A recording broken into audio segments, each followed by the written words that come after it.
Hey everyone, Tasha here, and I'm excited to give you a word of inspiration today.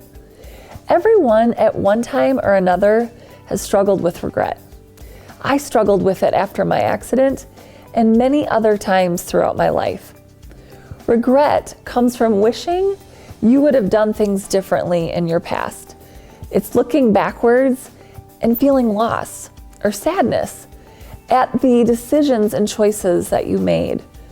I'll never forget the feelings of regret that I felt over taking that one step backward on the stage at the theater.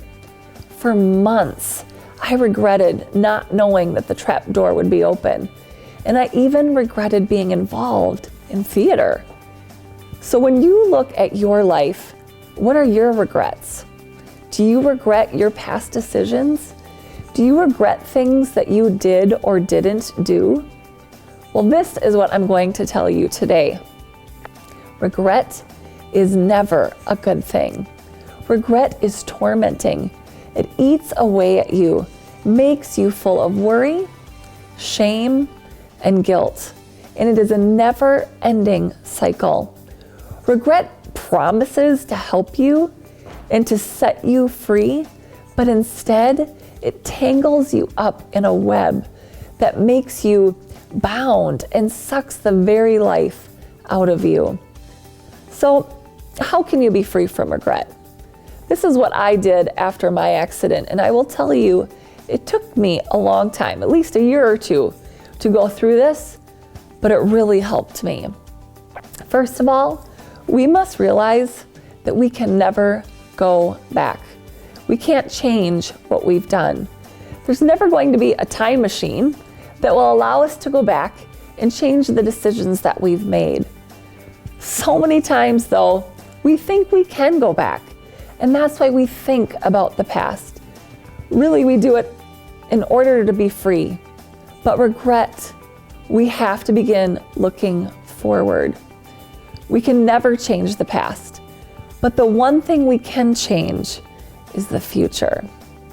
Secondly, I began to fill my thoughts with the future and how I would do my best every day and how I was determined to turn my life around for the better.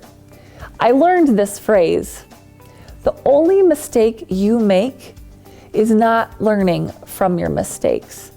And so I began to really put that into practice and started looking forward and was determined to overcome.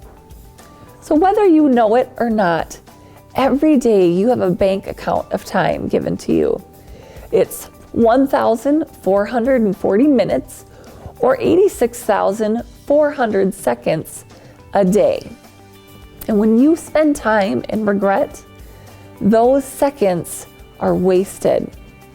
But when you live in the present and live every day to the fullest is when you make the most of those minutes and seconds that you have. Determine today to stop looking backwards and begin looking forwards. There's a reason that God put our eyeballs in the front of our faces and not in the back of our heads, because He wants you to look forward to the great plans that He has. Today, stop living in regret and choose to live a life of freedom, peace, and joy.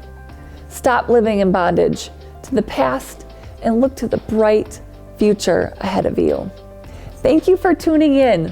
Choose to make every day your best day.